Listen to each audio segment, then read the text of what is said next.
আমি জুবিন দালৈ মাইক্ৰফোন আগবঢ়াই দিছোঁ।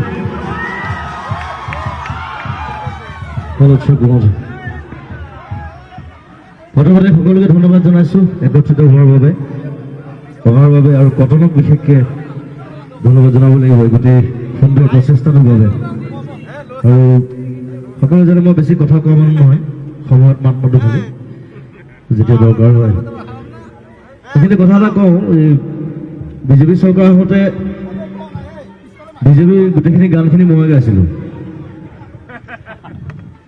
তাৰ আগত কংগ্ৰেছৰ গানো গাইছোঁ কিন্তু দেই, কিন্তু মই কংগ্ৰেছো নহয় বিজেপিও নহয়। প্ৰথম কথা মই ছ'চিয়েলিষ্ট, ছ'চাইটিৰ লগত থাকি ভাল পাওঁ, অলপ লেফটিজম কালচাৰ কৰোঁ।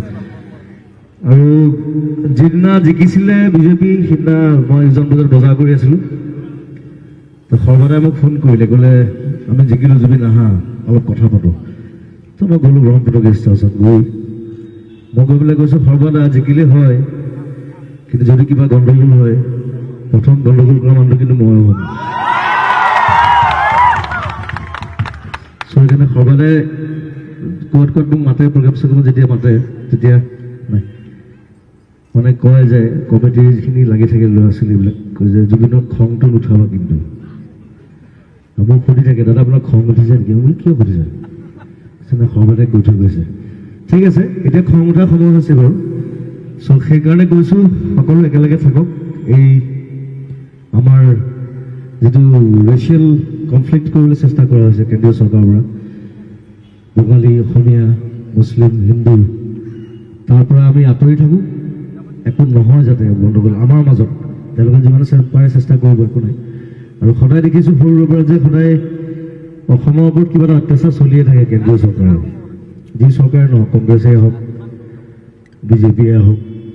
আৰু নৰ্থ ইষ্টখনটো ভাঙি ভাঙি শেষেই কৰিলে, নাইকিয়া কৰিলে। এইটো জৱাহৰলাল নেহৰুৱে আৰম্ভ কৰি থৈ গৈছিলে, এইটো চলাই আছে এতিয়ালৈকে।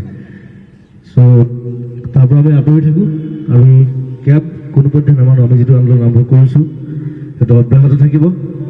সকলো একেলগে থাকিম, আৰু দৰকাৰ হ'লে ইয়াতকৈও ডাঙৰ আমি যুদ্ধ কৰিম একেলগে। জয় আই অসম, জয় আই অসম, জয় আই অসম।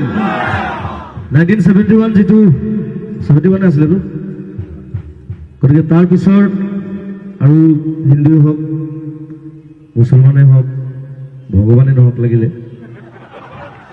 তাক থাকিবলৈ দিয়া নহ'ব ইয়াত। কথাটো সেইটো। থেংক ইউ ভেৰি মাছ।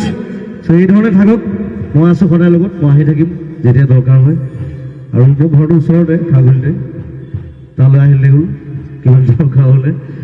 আৰু কোনোবা আন্দোলনকাৰীক যদি এৰেষ্ট কৰিবলগীয়া হয়, মোৰ ঘৰৰ পৰা এৰেষ্ট কৰিলে হ'ল, লগতে মোক এৰেষ্ট কৰি দিলে হ'ল, একো নাই। Thank U.